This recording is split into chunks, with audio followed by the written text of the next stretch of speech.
Marta pulled the door toward her and found a heavy paper rectangle nailed to the wood, a brass seal pressed into the top corner. Suspicion tightened her jaw. The block had been settling into small wrongness for weeks, but a nailed notice made that wrongness a command. Tummer stood on the stoop with rain on his coat and did not move. The notice read in block municipal language, "Uninhabitable, immediate vacancy required." Marta smelled wet paper and coal smoke, and she set her basket down as if the world outside had snapped a cord. Within the first minutes, the concrete danger was clear. The neighborhood was being emptied, and no one had explained why. Marta pushed her shawl tighter and worked the threadbare cushion of her voice into a steadier shape. She placed both palms on the doorframe and called to Thomas. Read it. Thomas stepped forward and crouched to peer, his oil-stained cap in his hands. "Deadline in 10 days, he said, stamped across everyone down there. He named what they both saw. Naming made the fear into a thing they could act against. Suspicion moved Marta to move. She would not wait for explanations she might never receive. They did not argue. Thomas kept his hands in his pockets and tapped the cracked edge of his watch against the folder he carried. "Inspector Caldwell's been doing the rounds," he said. "I saw him this afternoon, stamping doors like you see now." Marta's fingers smoothed the tablecloth even as she listened. She did not sit. She paced the small parlor in short steps and checked the window latch. The movement steadied her. She remembered the mornings when the factory whistle set the day and neighbors followed the routine of keys and pots. Now their routine had been interrupted by an office and its seal. Thomas left to find Caldwell while Marta gathered her neighbors, and the scene shifted from private shock to communal action. Marta set the notices side by side on the table and began to read aloud each deadline, each identical brass impression. A woman named Roshan from across the hall arrived with a tin of tea and both hands trembling. "Marta," she said, "we all have the same dates." Marta repeated the dates out loud to anchor them in time. The list of matching deadlines made the event into a plan, not an accident. That realization pushed Marta to organize the notice comparison. She laid out seals and corners like evidence. Her suspicion hardened into a demand. Find out who decided and why. Caldwell walked the street with a pressed overcoat and a leather folio beneath his arm. Thomas matched his steps and kept a careful distance, asking direct questions and receiving municipal language in return. "Inspector Caldwell, why are we being cleared?" Thomas' voice low enough not to carry beyond the lamplight. Caldwell opened the folio, tilted his head, and read from a typed sheet. "Safety assessment pending. Public welfare considerations. No comment on selection criteria." He tapped the folio with an ink-stained pen and held his posture like a page. Thomas replied with sharper words. "Who ordered this? Who benefits?" Caldwell did not say names. He procedure and deadlines. Thomas felt anger rise into the space between them. Anger made his speech shorter and faster. Caldwell kept his clipped tone. The conversation ended with a stamped deadline on the board and a cordon placed at a nearby doorway without a report laid out for any neighbor to read. Back in Marta's parlor, the group sorted the notices and compared seals again, this time aloud and with names attached to each door. Thomas named houses, Marta named families, Roshan named children who had left toys behind. They spoke in short sentences and accurate details. Number 12 had the blue kettle in the kitchen. Roshan, number 7's Mary always left the light on for her father. Marta repeated those small facts, tying people to objects.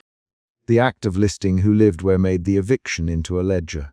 People and things set against printed words. 3 mornings later, Thomas went to the factory gate to demand answers about shifting shifts and disappearing hours. He pushed past the foreman, whose face was pocked with old burns and whose name, Briggs, came out like a warning mirror. "Briggs, Thomas, standing square, shouldered. They were posting notices on my street. Work's moved off our shift. What's happening?" Briggs rubbed his chin and named the pressure he had been given. Risk assessments from city offices, liability concerns, insurance demands tied to proximity. He did not say redevelopment at first. He orders and the name of a distant committee. Thomas who made the orders.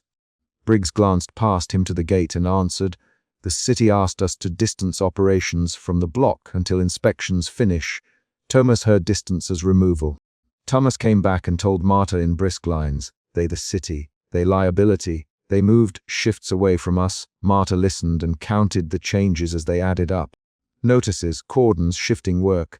Her suspicion changed shape again into something angrier and more specific. She packed a small satchel to leave later for an inspector's station, not to beg but to demand paperwork.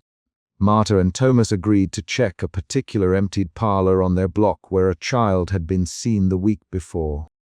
They forced the door of the neighbor, whose curtains trailed like a warning, and found a table still set with a cracked teacup, a child's paper boat damp on the sill, and the municipal stamp pressed on the inner doorframe. Marta's fingers went first to the boat. She smoothed the folded paper flat and found a narrow strip of tape hidden under the sill, stamped with a short code of letters and numbers. The strip looked official and deliberate.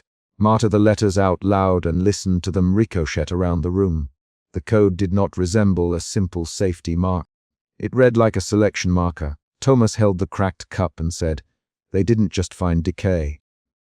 They marked addresses, he it in a way that wanted Caldwell to answer, not with procedure but with an admission." Marta wrapped her shawl tighter and set the paper boat back where she had found it. The move felt like a promise to the child who had left it.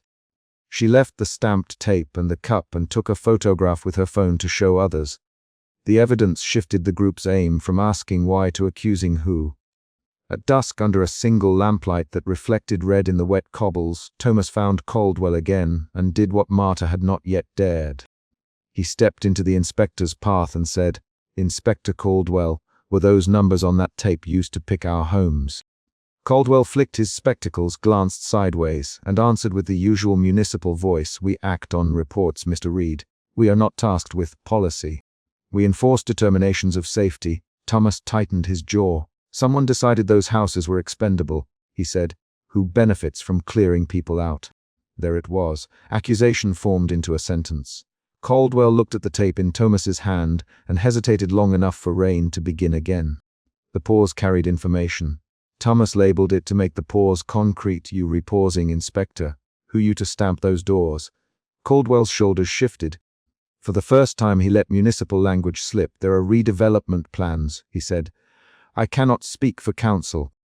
My job is to record safety and post notices." His voice flattened into a bureaucratic rhythm, but the word redevelopment named an actor beyond procedure. Thomas answered with quick lines, "Who authorized redevelopment?" "Thomas, not in my folio." Caldwell, "Then whose folio is it?" "Thomas, Planning Department and Private Interests." Caldwell, "Private Interests." "Thomas, yes." Caldwell. The exchange was 6 short lines, each one a struck bell. Marta watched from the step and felt the final shift. Suspicion had led to anger, and anger had become accusation. The inspector's reluctant truth, redevelopment and private interest, changed the shape of their protest. It was no longer a matter of safety alone. After that admission, the group tightened their plans. Marta organized a meeting in her parlor and wrote a list of possessions she could not leave behind. Thomas volunteered to speak at the factory and ask Foreman Briggs for any records linking the site to city directives. Roshan agreed to check on older neighbors and catalog their medical needs. They assigned tasks in short sentences and immediate motions. Action replaced the earlier fog of questions. Each day brought a new concrete change: a boarded doorway, a pair of men measuring a wall, a notice pinned to a stairwell. People arrived at Marta's door with single items: an old kettle, a photograph in a cracked frame, a child's shoe, and said names aloud so everyone would know which items belonged to who. Marta repeated each name and placed the items carefully on a cloth, smoothing the cloth with the same gestures she used for table settings over decades. The rhythm of listing and laying out turned sorrow into record keeping. The act anchored people to objects in a way that made later absence legible. 3 days from the deadline, Thomas and Marta went to the municipal office to request the relocation plan. They stood in a narrow line under a fluorescent light and handed over their names. The clerk behind a glass window read the names and slid an envelope through the slot containing brief statements. Notices had been issued, alternative housing would be considered, and inspections were ongoing. The words were not matched with documents or maps. Marta held the envelope and felt the paper's weight. Thin, bureaucratic, evasive, she for the inspection reports. The clerk shook his head and tapped a phone number. "Ask the planning office," he said. "They handle the rest." That afternoon, Thomas confronted Briggs again at the factory gate. Briggs, Thomas, we need to know if these stamps came from anyone you dealt with. Briggs looked at the gate and then at Thomas's hands. He spoke shorter now. Orders came down through procurement, he said. We were told to move certain machinery away from the area because of risk assessments tied to funding. Thomas pressed. Funding from whom? Briggs, private investors. The name landed like a stone. Thomas repeated it until it changed from rumor to accusation. He left the factory with a different weight in his shoulders. When Marta and Thomas returned that evening, they found a neighbor gone and a chair still warm at the table. A child's handwriting on a cereal bowl read, "For Sam." Marta ran a finger across the name and then across the stamp tile at the door. She felt an internal shift from anger to a kind of cold resignation. The sequence, notice, cordon, work moved away, private money behind the plan, made the cause visible. Her hand shook when she packed the small trunk. The mid-chapter's surprise arrived when they inspected a second emptied flat and discovered a ledger in the fireplace. The ledger contained anonymous property surveys, dates and codes that matched the tape they had found earlier. The ledger listed valuations and marked several addresses with higher than market sums labeled for transfer. Marta read aloud one entry and felt the room tilt into a new clarity. "Number 14 is listed for acquisition," she said. The discovery changed the scale of their response. This was not accidental clearance. It read like preparation for sale. The ledger became proof they could not ignore. Thomas took the pages to Briggs. Briggs, whose hands had handled equipment but not ledgers, pretended surprise and then said he would make calls. Marta published the ledger copies among the neighbors and read the numbers aloud at the next gathering. People began to map who would benefit if the properties left the block. Each name they mentioned sparked a short howl of recognition and an added plan. Contest the notices, demand inspections with witnesses, appeal to councillors. Action multiplied. Everything built toward the confrontation outside Marta's door. On a rainy night, the cordon at number 9 had a small cluster of neighbors and Caldwell with his pressed coat and folio. Thomas moved forward and placed the ledger on the stoop between them. Inspector Caldwell. "Thomas," voice flat, "do you still say these notices are only about safety?" Caldwell touched the ledger with the tip of his pen. "Safety concerns were raised," he said. "I cannot speak for private entities." Thomas pushed with clipped lines. "Private entities are named here. They stand to gain from clearing us out." Caldwell looked at Marta and then at Thomas. He sighed, not a theatrical one but a tired, human sigh. There were recommendations, he admitted. They came with funding offers and development plans. "I was told to post for safety while those decisions proceeded." The admission was small but definitive. The neighbors reacted with short sentences and quick steps. "That's collusion." "Thomas, that's theft with ink and stamps." The argument escalated into rapid lines. Thomas, who signed off. Caldwell, "I did not sign off. I posted notices." Marta, "Who instructed you to post them?" Caldwell, "City Council, Mr. Reed." "And representatives from private development." Thomas, "Then tell us their names." Caldwell, "I am a recorder, not a legislator." Thomas, "Then give us the records." Caldwell looked at the ledger, then at the moist cobbles, and finally at the neighbors. His shoulders slumped in a way that showed the difference between procedure and responsibility. "I will deliver what is in my folio," he said. The line was not a promise of justice. It was a small, bureaucratic motion that exposed limits. The confrontation ended with Caldwell tapping his pen against the folio and walking away to make the required entries. After the confrontation, the emotional current in the block changed again. Some neighbors called lawyers, others packed as quietly as possible.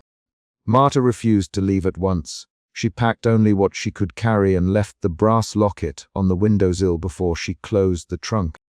Thomas helped by carrying a small chest and saying the names of items as they moved them into the street. He called out, "Kettle, clock locket," and neighbors answered with short confirmations. The act of speaking the names aloud kept ownership intact even as the items were carried away.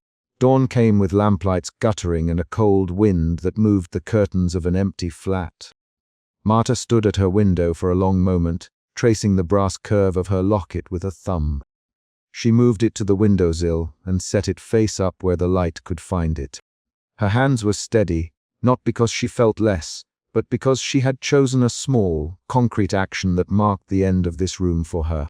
Thomas stood beside her and said, "We will keep the ledger copies.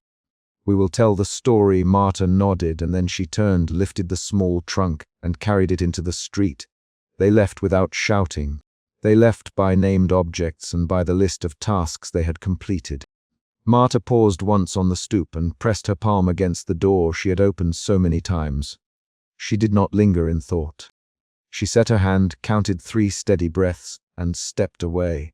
The locket stayed on the sill. As they walked down the block, neighbors moved in a slow procession. Someone closed a door. Someone else set a chair into a wagon. The ledger and the tape and the notices traveled with them in copies and in memory.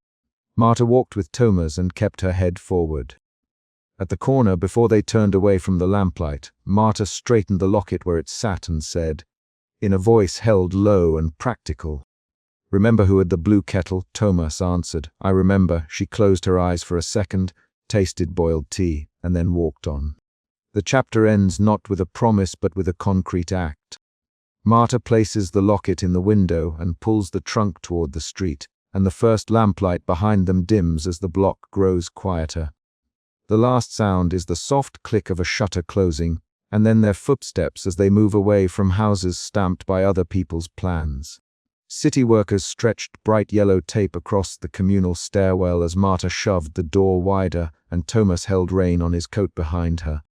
The tape snapped taut between the newel posts, and a man in a dark jacket pressed the end into the banister. Marta felt suspicion first. It moved through her hands on the door, through the small knuckle, scrape on her left thumb, and it made her step forward. A brass seal from the notice in her doorway still dusted her palm from the morning, and the seal's impression had the municipal crest she had learned to dread. The stakes were clear. Someone had turned a settled wrong into a formal command to leave. Marta kept her voice even. "Inspector Caldwell," she said, naming him because saying his name slowed the moment. "What is this doing here?" She set the locket on her palm and held it out like a small proof of having belonged. Thomas put his hand flat on the stair rail behind her and said, "Marta, don't go too close." Inspector Caldwell tilted his head, as he always did when reading a notice. He tapped the brass seal with a fountain pen cap and said, "Procedural cordon. For safety. For abatement." His voice stayed clipped. He held the leather folio against his chest. His foot tapped once, then twice. Marta watched the tap pattern with a quick, measuring anger that followed suspicion. She did not trust the words procedure and safety to mean the same thing. The stairwell filled with neighbors who smelled of rain and coal and boiled cabbage.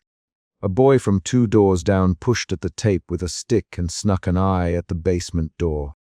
Marta's throat went tight, and she used the tightness to keep speaking. "You left this on my door with a nail," she said. "You nailed it." Inspector Caldwell glanced at Thomas and then at the door. "It was served last week. Notices were distributed. The padlocks will follow as required." Thomas stepped forward. "Who signed this?" His voice lowered, hardening into the workman's steady pitch. "Who made the call?" Caldwell's clipped tone did not change. "Municipal Housing. File number 39-7. The block is scheduled for abatement." Marta's suspicion shifted into a quick coldness, then into a sharper, practical fear. She thought of the notice nailed to her front door in the memory from 3 nights ago.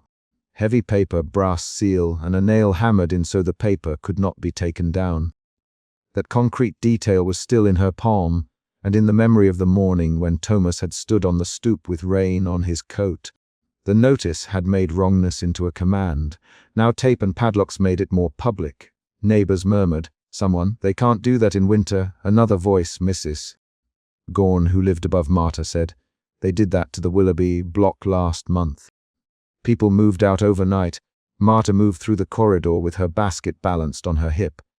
She had to see the basement for herself.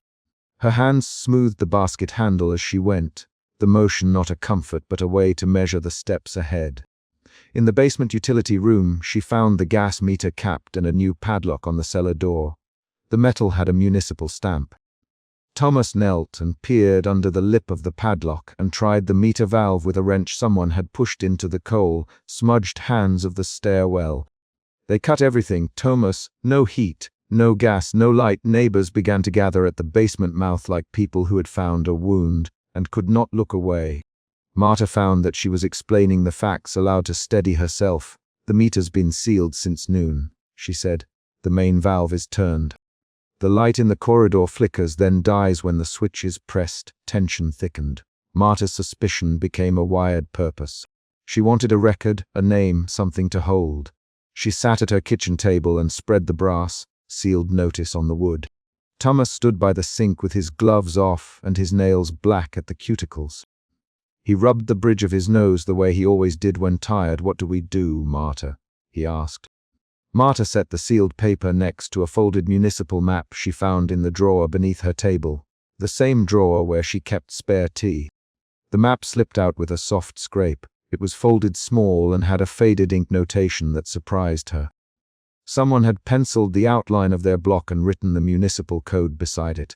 Thomas leaned over the table. "Where'd you find that?" he asked. "In the drawer. I don't remember it being there." They unfolded the map. The ink had a date and a code. A spot on the sketch of the city was circled in faint red. The circled area matched the map she carried in her head. The narrow street, the row of shops that sold coal by the sack, the workshop with the half-closed shutter where a man repaired umbrellas. The red circle included their block, and the notation read something like selective abatement. Thomas's face went white under the coal pallor. "Selective," he said. "So someone chose this place." Marta pressed a thumb into the crease of the map. She felt a slow shift from suspicion into quiet anger. She thought of the municipal seal on the notice, and the way Inspector Caldwell read like a man who had practiced detachment. She thought of the foreman at the factory, the way he had avoided Thomas's eyes and said, "Shifts are changing," 3 days before. The map inverted the problem from an accident to a decision. They walked to the municipal office early the next morning. Thomas carried the sealed notice in his pocket and the map folded in a handkerchief. The municipal clerk slid a worn file across the desk and pointed with a pen at a column of names. "Files open," the clerk said. "Decision stands. Appeals are not considered in emergency abatement." Thomas bristled. "Inspector Caldwell, what does emergency mean here?" Caldwell's spectacles caught the office light and threw a small bright square on his cheek. "Structural concerns, rat infestation, fire risk, administrative record." "Administrative record of what?" Thomas pushed. He kept his voice clipped and raw, like a man who carries coal dust on his palms and needs answers that will not be softened. "Who drew the map? Who decided?" The clerk shrugged a little. "Policy. I can't change the file." Caldwell's mouth thinned. He cleared it and said, "You can appeal. There's a window. You will need signatures and evidence of repair." Marta left the office with an impression of bureaucracy that was precise and final, like a stamp. Her suspicion moved into another feeling, a slow worry that the formal rote would be too slow. At home, she laid the map on the table and set a teacup down beside it. The cup had 3 pale tea rings on its saucer. Thomas stood in the doorway, damp coat hanging off one shoulder. "If they want the block cleared, the factory will make it easier for them." Marta looked at him. "The foreman said they prefer cleared blocks," she asked. He nodded. "They cut shifts. They tell men they won't be rehired if the block keeps trouble." A new thread appeared. The knot between municipal action and economic pressure. Marta felt another emotion shift then, doubt folding into a rising resolve to name the forces at work. She could sense Thomas's hope falter. "So what do we do now?" There were more choices than answers. Marta thought of the parlor she had pushed into the night before and found a table left mid-meal, a teacup alone on a saucer, a chair pushed back as if someone had been called and left. She remembered running fingers over the cracked porcelain rim. That image was a concrete proof of sudden departure. "We document it. We show signatures.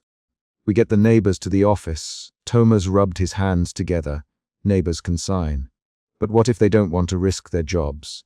He looked at her, and in his face she saw the practical calculation of a man who measures risks in pay shifts. They went door to door. "Marta, Mrs. Gorn to come downstairs." She knocked at Mr. Bilson's flat and heard the radio click off before the door answered. Each conversation changed the degrees of pressure. Some neighbors signed at once, others held back. "Mrs. Gorn, they sealed the Willoughby block. People there left by dawn. If you ask me, the deed was already done before we found the notices." Her voice had a wearied certainty. An hour later, a municipal worker appeared in the corridor with a roll of tape. He laid additional bright strips across the stairwell. Marta stood in the stairwell and put her hand on the tape. "You can't keep us out of our own homes," she told him. The worker looked at the badge on his chest, then at her, and stepped back. Tummer stepped forward to block the worker's path and said, "Back up. You go past this and you answer to people in this house." The worker didn't argue. He unrolled a new line of tape and left it across the second landing. A small crowd gathered below them. Somebody from the next block called out, "You can't padlock people out in winter." Another voice said, "They can if it's signed off." That night the district inspector came back with 2 officers. Marta stood on the stoop and faced them. She put the locket in her pocket so her hand would stop fiddling. Neighbors linked arms on the steps. Thomas chafed his gloves, his jaw working like a man measuring his next move. "Marta," he said softly, "don't move." An officer held up a padlock.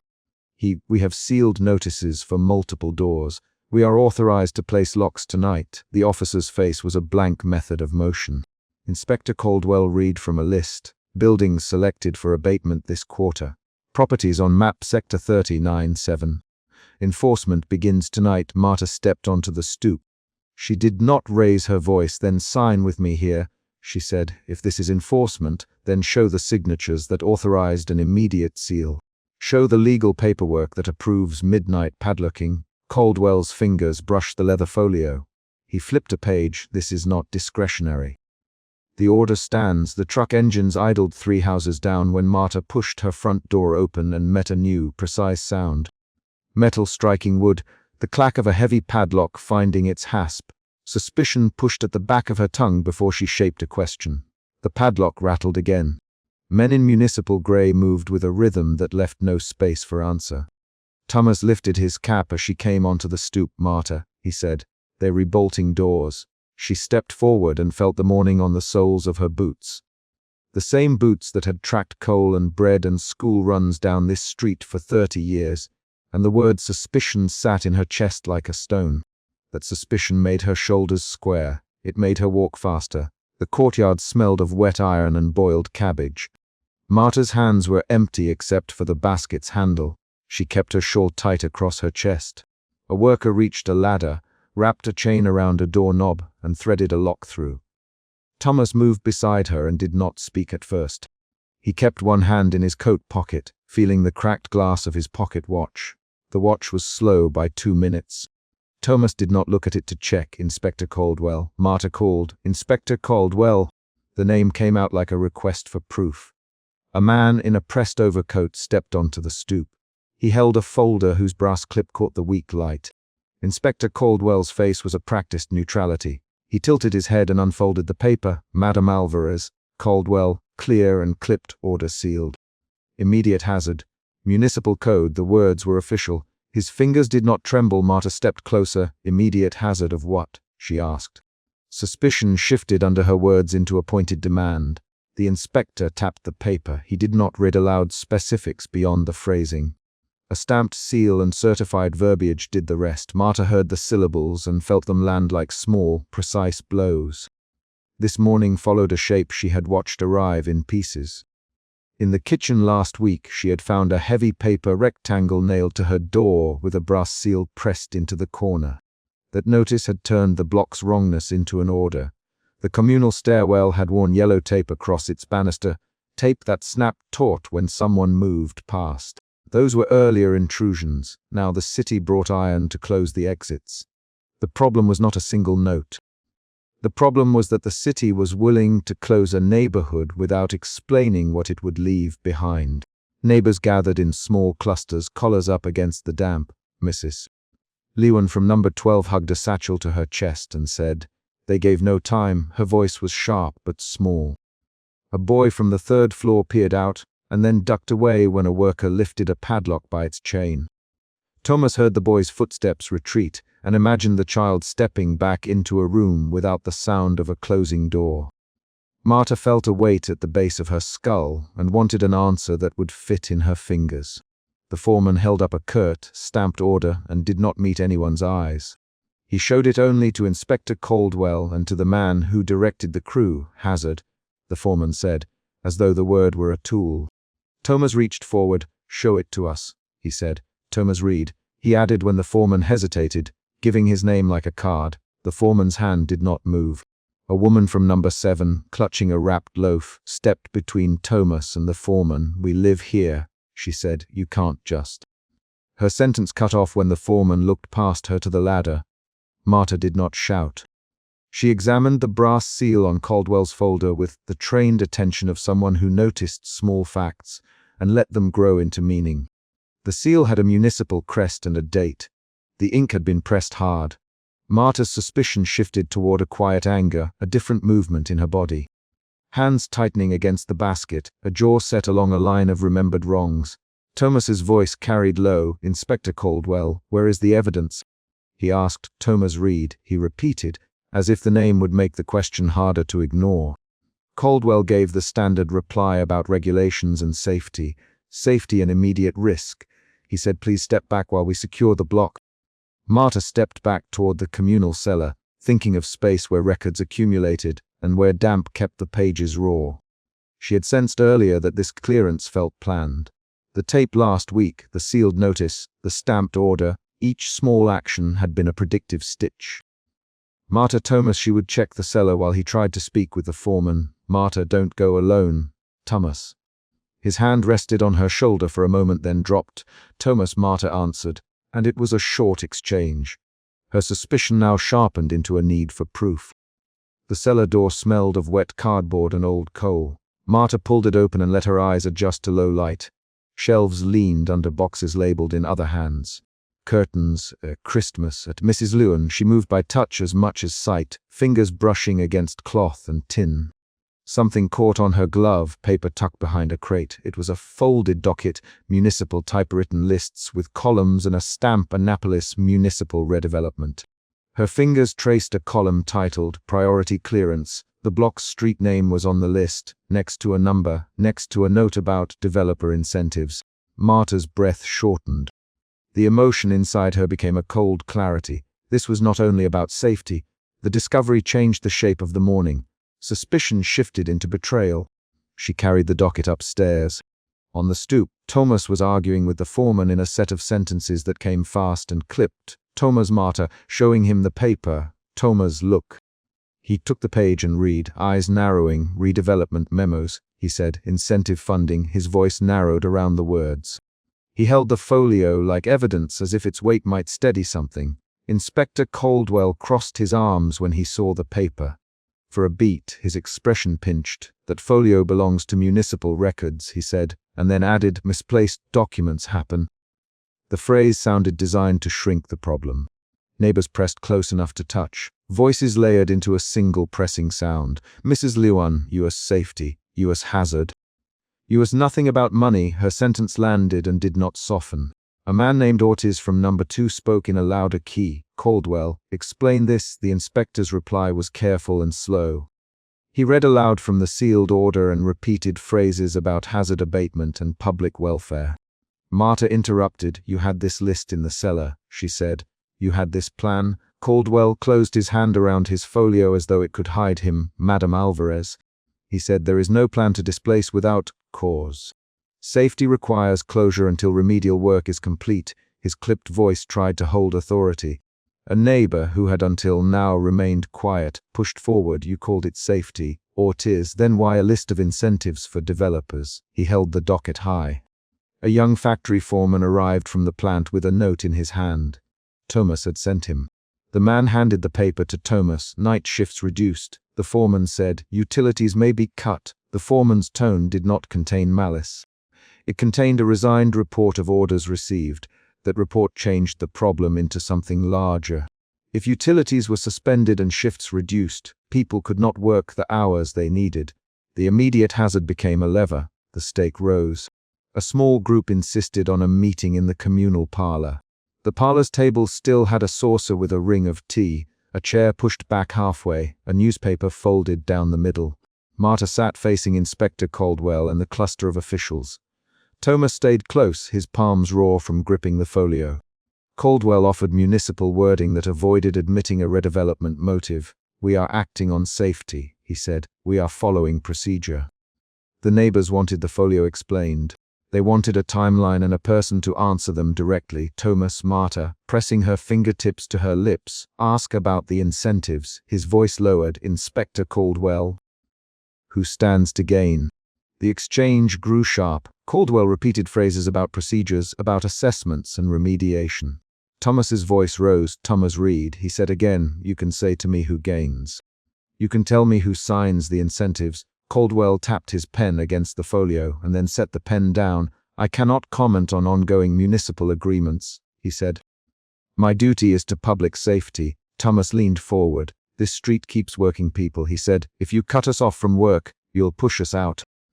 That's not safety, that's removal. His voice held an anger that matched the slamming metallic sounds from the morning. Caldwell's clipped reply tried to redirect the conversation. We will arrange temporary housing for those displaced by immediate hazard, he offered.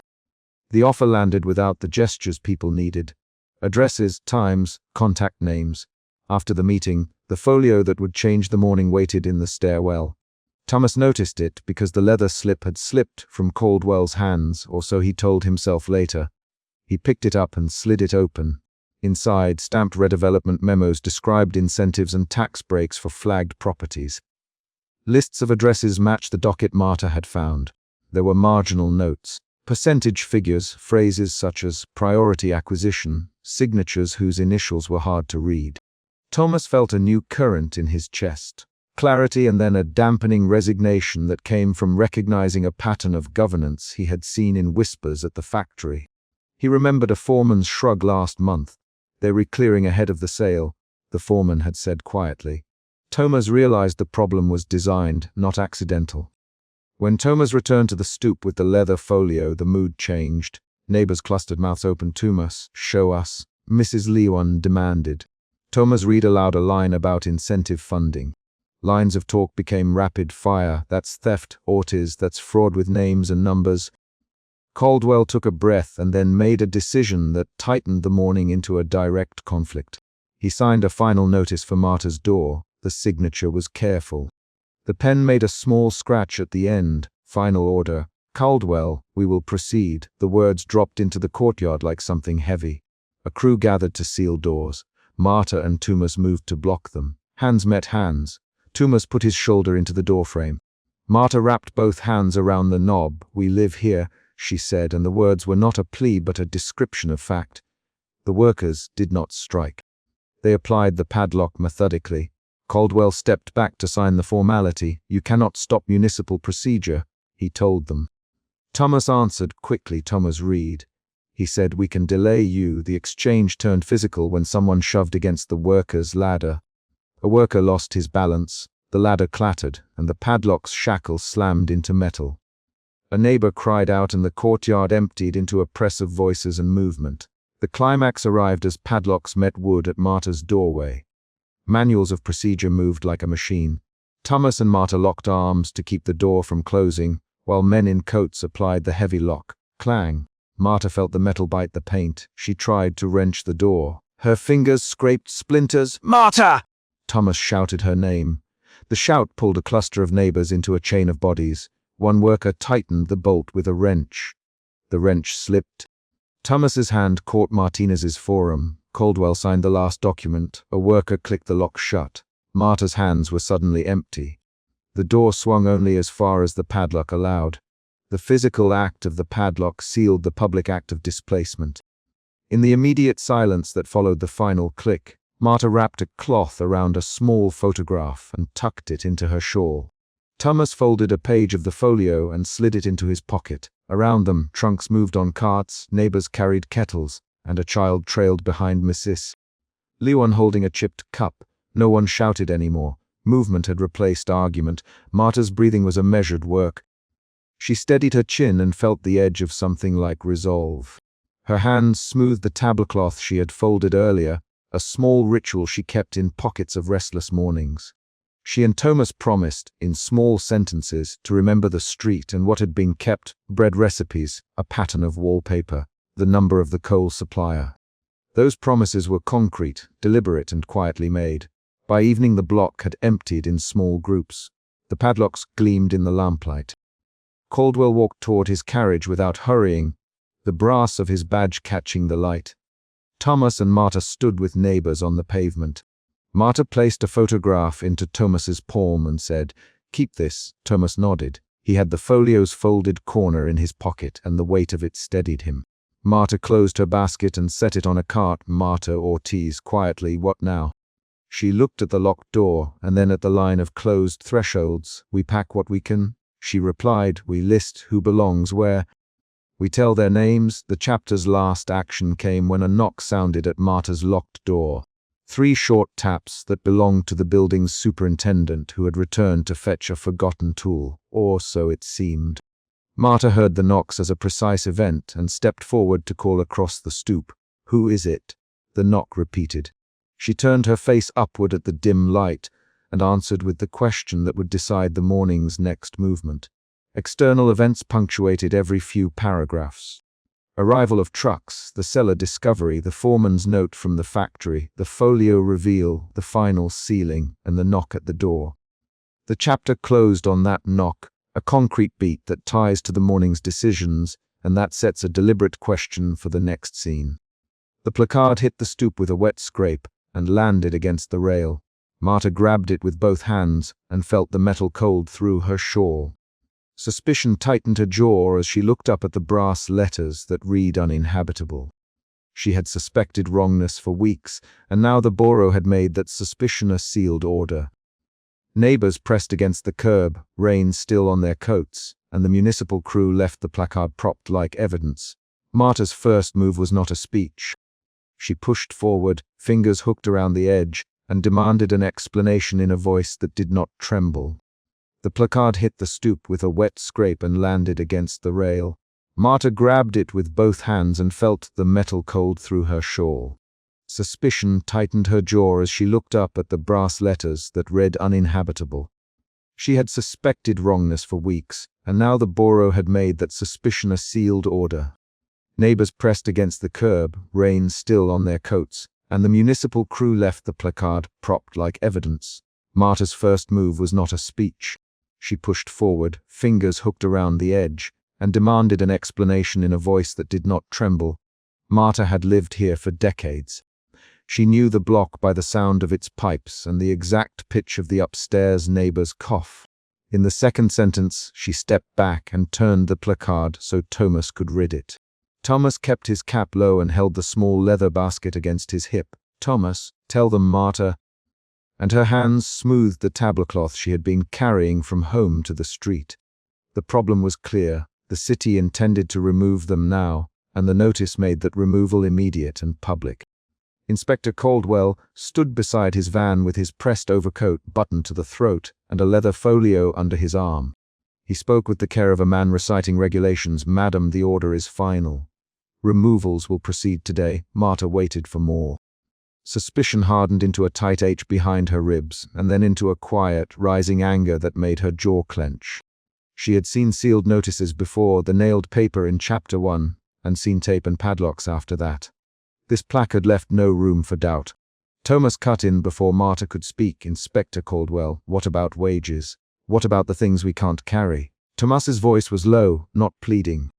He planted his feet under the lamplight and kept his shoulders forward in the posture of a man who had stood on wet factory platforms for years.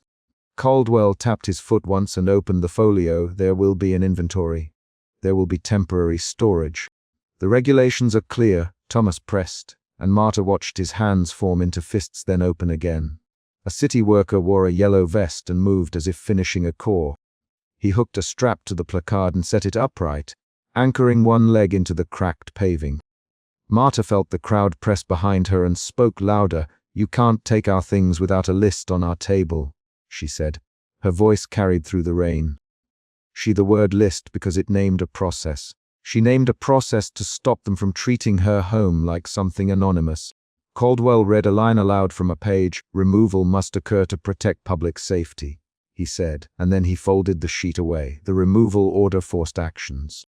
A crewman moved to the shared stairwell and looped bright tape across the banister, echoing the tape from the second episode of this block's troubles. Marta tried the tape with a finger and felt the stickiness cool her skin. The tape had been used before. The padlocks had come at dawn already in Chapter 3.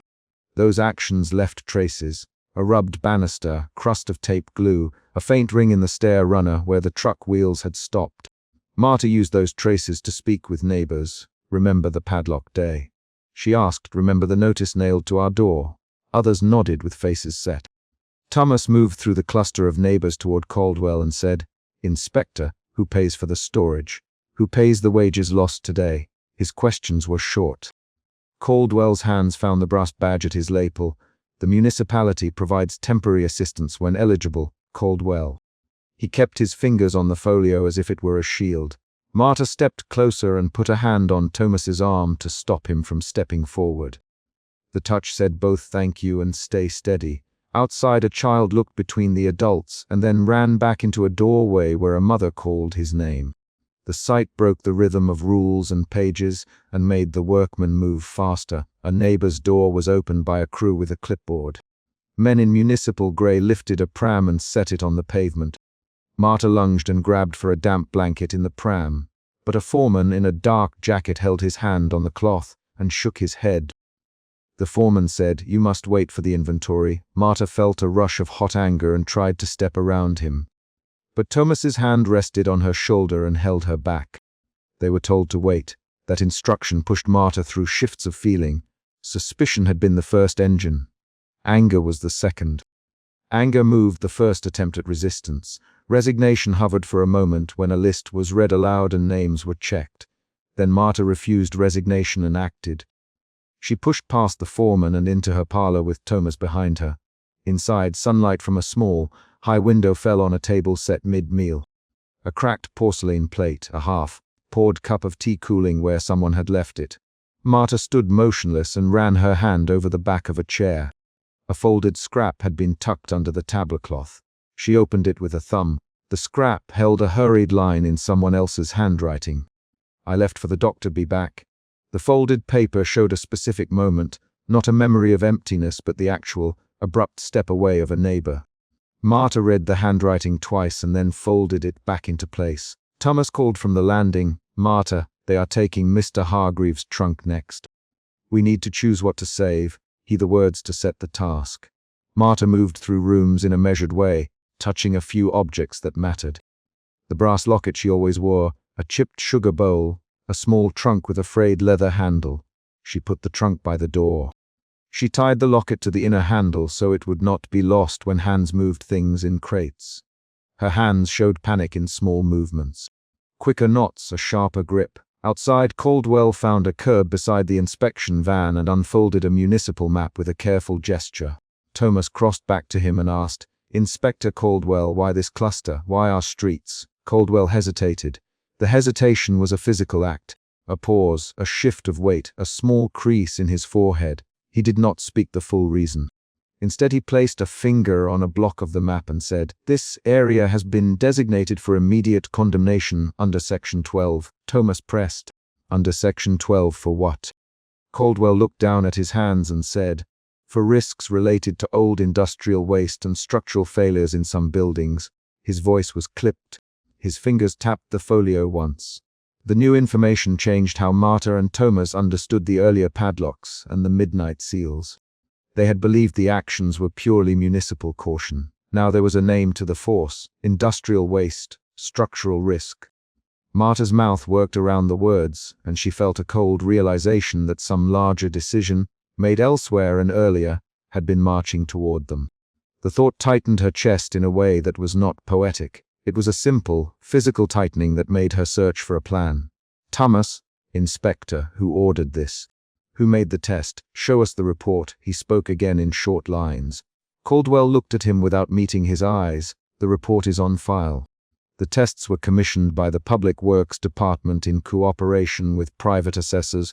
Thomas's hand tightened on the strap of his basket. "Private assessors," he repeated, "who paid them."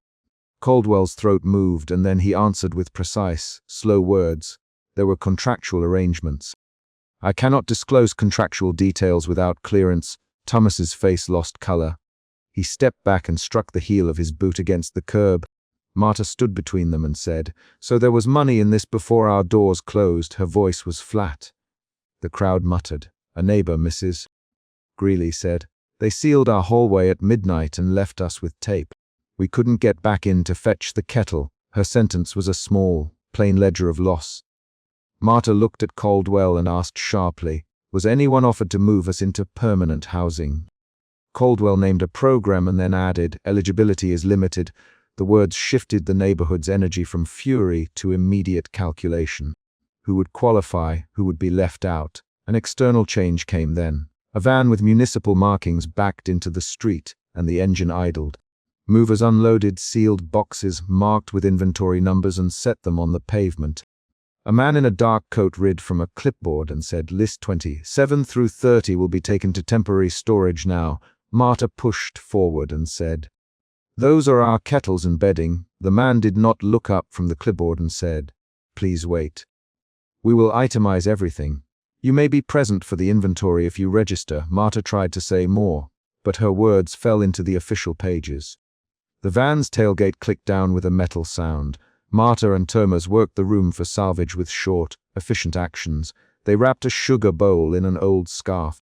Tummer lifted a wooden box and tested its weight. "We take what fits in 2 hands. Tummer, we do not make a show.